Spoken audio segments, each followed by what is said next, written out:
Assalamualaikum warahmatullahi wabarakatuh. Eh,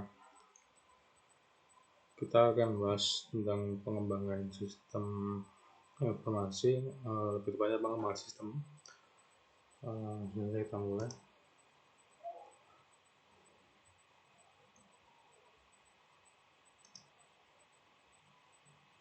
Nah, pengembangan sistem ini dapat berarti menyusun suatu sistem yang baru untuk menggantikan sistem yang lama secara keseluruhan atau memperbaiki sistem yang telah ada.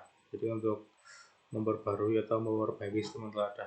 Nah, kenapa perlu diadakan pengembangan sistem?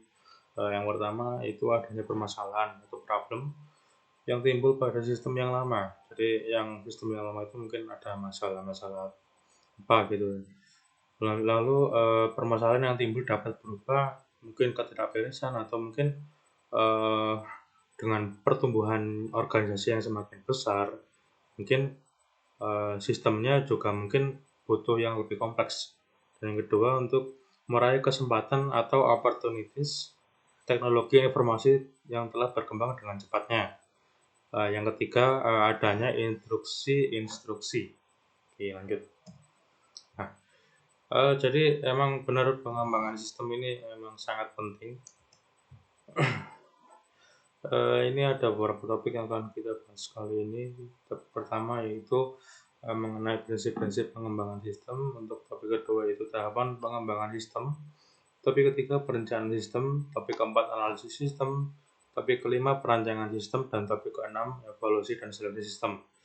Kita masuk ke topik pertama. Uh, untuk prinsip itu apa saja sih prinsip dalam pengembangan sistem informasi itu? Yang pertama itu ada sistem yang dikembangkan adalah untuk manajemen, jadi untuk kursus manajemen. Ya, yang kedua, sistem yang dikembangkan adalah investasi modal yang sangat besar. Nah, investasi modal ini harus mempertimbangkan dua hal. Yang pertama, semua alternatif yang ada harus diinvestigasi. Dan yang kedua, investasi yang terbaik harus bernilai, jadi memiliki nilai gitu. Kita next. Sorry.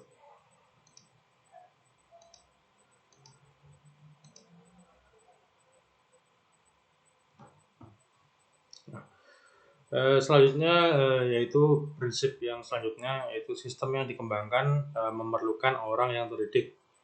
Yang selanjutnya proses pengembangan sistem tidak harus urut, jadi acak pun boleh, jadi tidak harus urut.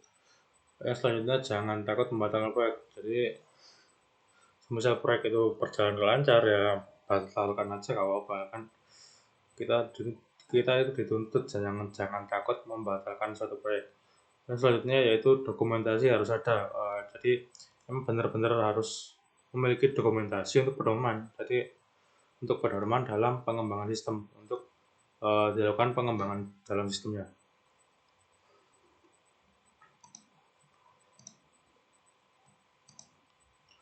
Kita menuju topik yang kedua yaitu tahapan-tahapan pengembangan sistem. Oke.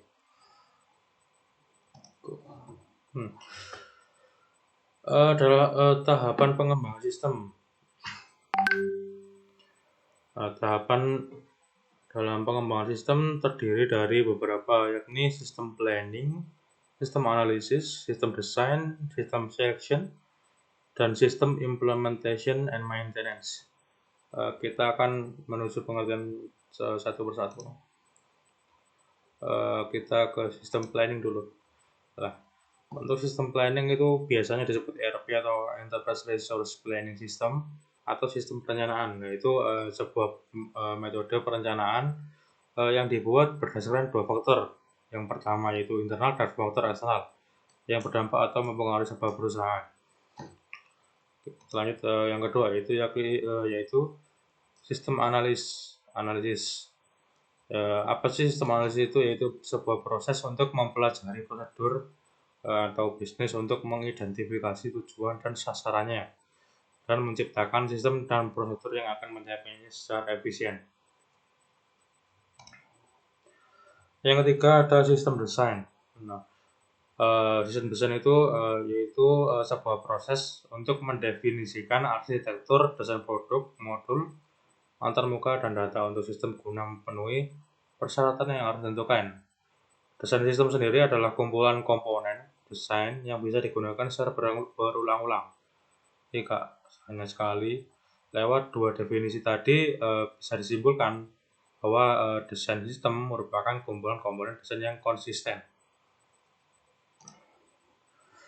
Yang selanjutnya ada sistem selection. Untuk sistem selection ini merupakan tahap di mana seleksi sistem merupakan tahap untuk memilih perangkat keras dan perangkat lunak untuk sistem informasi. Tugas ini membutuhkan pengetahuan yang cukup. Jadi untuk bagi yang melaksanakannya supaya dapat memenuhi kebutuhan rancang bangun yang telah dilakukan. Selanjutnya ada sistem implementation and maintenance. Nah, untuk implementasi sistem yaitu adalah tahap di mana penerapan sistem yang akan dilakukan jika sistem itu disetujui dan termasuk program yang telah dibuat pada tahap perancangan sistem agar siap dioperasikan. Nah, sedangkan maintenance sendiri yakni perawatan sistem, yaitu adalah pelayanan yang diberikan setelah implementasi sistem dilakukan.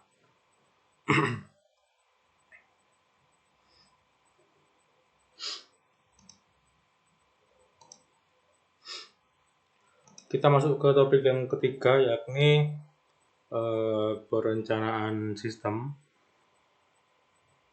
Nah, apa sih perencanaan sistem itu? Perencanaan sistem yaitu menyangkut estimasi dari kebutuhan fisik, tenaga kerja, dan dana yang dibutuhkan untuk mendukung pengembangan sistem ini serta untuk mendukung operasi yang setelah diterapkan.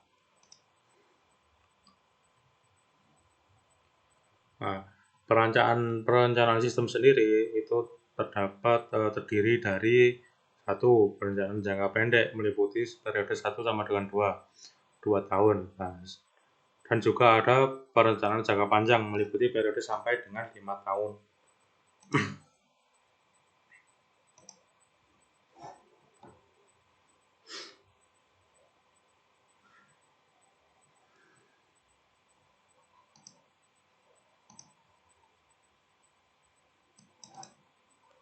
Nah, untuk perencanaan sistem ini dikelompokkan menjadi 3 proses.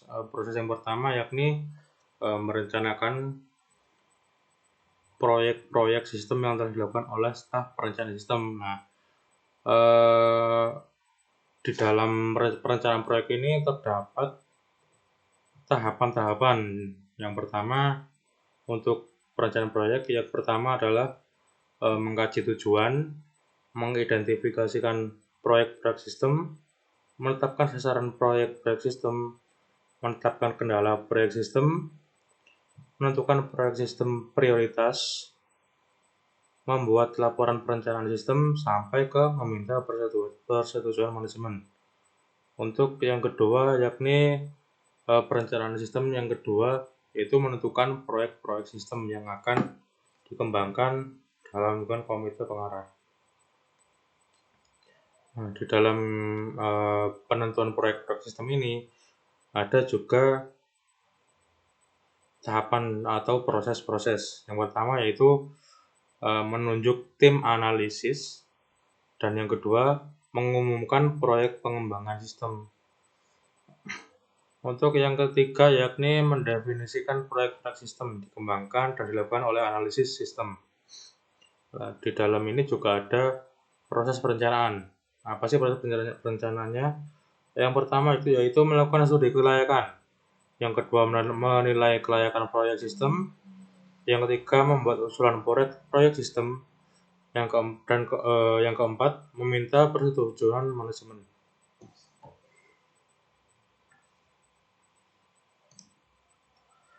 Kita menuju ke topik keempat, yakni analisis sistem.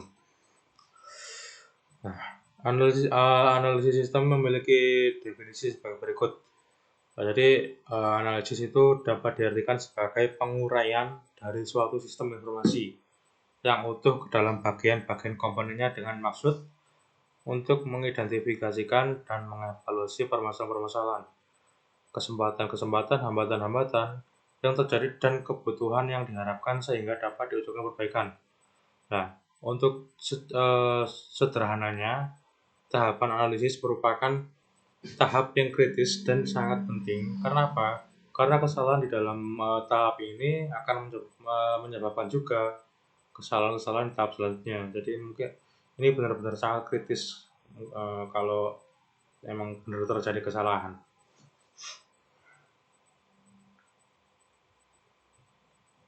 Nah, untuk langkah-langkah analisis sistem ini hampir sama langkah-langkahnya dengan mendefinisikan proyek sistem yang akan dikembangkan di tahap perencanaan sistem. Nah, untuk langkah-langkah dasar yang harus dilakukan oleh analisis sistem. Yang pertama ada identify. Itu meliputi mengidentifikasikan penyebab masalah yang pertama. Yang kedua, mengidentifikasikan titik keputusan. Dan yang ketiga, mengidentifikasikan personil-personil kunci. Untuk yang kedua ada understand, yaitu memahami kerja dari sistem yang ada. Di dalam ini ada tahapan langkah-langkah dasar yang harus dilakukan juga. Yang pertama menentukan jenis penelitian, jadi penelitian yang diteliti atau apa. Yang kedua merencanakan jadwal penelitian. Yang ketiga mengatur jadwal wawancara. Yang keempat mengatur jadwal observasi. Yang keempat mengatur jadwal pengambilan sampel.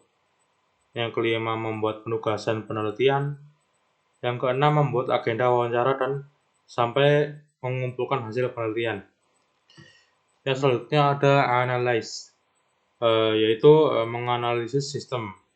Dalam ini ada langkah-langkah. Yang pertama menganalisis kelemahan sistem. Jadi kelemahan sistem itu apa? Dianalisis. Yang kedua ada menganalisis kebutuhan informasi pemakai atau manajemen.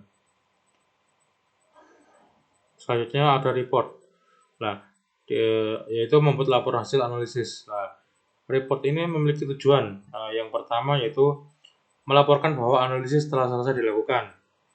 Yang kedua, jika ada kesalahan atau kesalahan pengertian, itu report ini diharapkan bisa meluruskan kesalahan pengertian mengenai apa saja yang telah ditemukan dan dianalisis oleh analis sistem tetapi tidak sesuai dengan menurut manajemen. Yang selanjutnya yaitu meminta pendapat dan saran dari pihak manajemen. Dan yang terakhir itu meminta persetujuan kepada pihak manajemen untuk melakukan tindakan selanjutnya.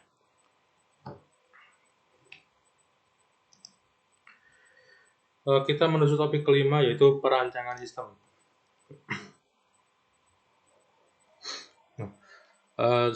Setelah tahap analisis sistem selesai dilakukan, maka analisis sistem telah mendapatkan gambaran dengan jelas. Jadi sudah ada gambaran yang harus dikerjakan.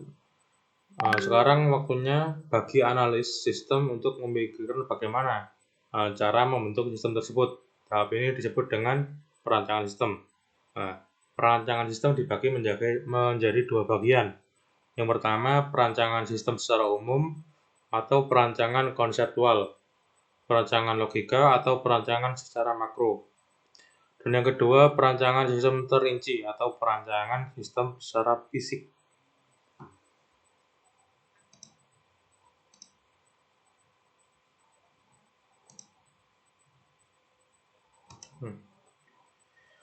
Kita menuju ke topik ke-6 yaitu merupakan topik terakhir, evaluasi dan seleksi sistem. Jadi apa sih itu evaluasi dan seleksi sistem itu? Kita lihat di sini. Di sini jelaskan bahwa tahap seleksi sistem merupakan tahap untuk memilih perangkat keras. Jadi untuk memilih perangkat keras dan perangkat lunak untuk sistem informasi. Tugas ini membutuhkan pengetahuan yang cukup bagi yang melaksanakannya. Supaya dapat memenuhi kebutuhan rancang bangun yang telah dilakukan. Pengetahuan yang dibutuhkan oleh pemilih sistem diantaranya adalah pengetahuan tentang siapa yang menyediakan teknologi ini, dan cara pemilikannya dan sebagainya. Pemilih sistem ini juga harus paham betul dengan teknik-teknik evaluasi untuk menyeleksi sistem.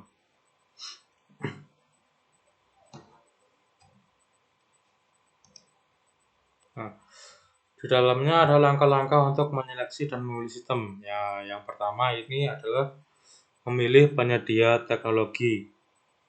Nah, di dalamnya ada dikelompokkan dalam 4 kategori. Yang pertama, perangkat keras yang sifatnya umum. Yang kedua, perangkat keras yang spesifik untuk suatu aplikasi. Yang ketiga, perangkat lunak yang sifatnya umum. Dan yang keempat, perangkat lunak yang spesifik untuk suatu aplikasi.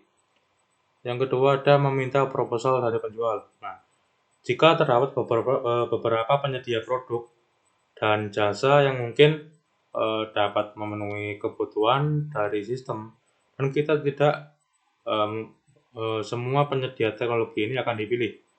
Maka pemilih sistem itu perlu yang namanya meminta proposal dari semua penyedia teknologi yang dipilih. Yang selanjutnya ada menyaring penjual. Nah, tidak semua proposal tadi yang masuk akan dievaluasi semuanya. Jadi hanya proposal yang memenuhi syarat saja yang akan dievaluasi. Proposal yang tidak memenuhi syarat adalah proposal yang tidak sesuai. Yang keempat ada mengevaluasi penjual yang lulus saringan. Nah, proposal yang telah lulus saringan ini lebih lanjut perlu dibandingkan satu dengan yang lainnya.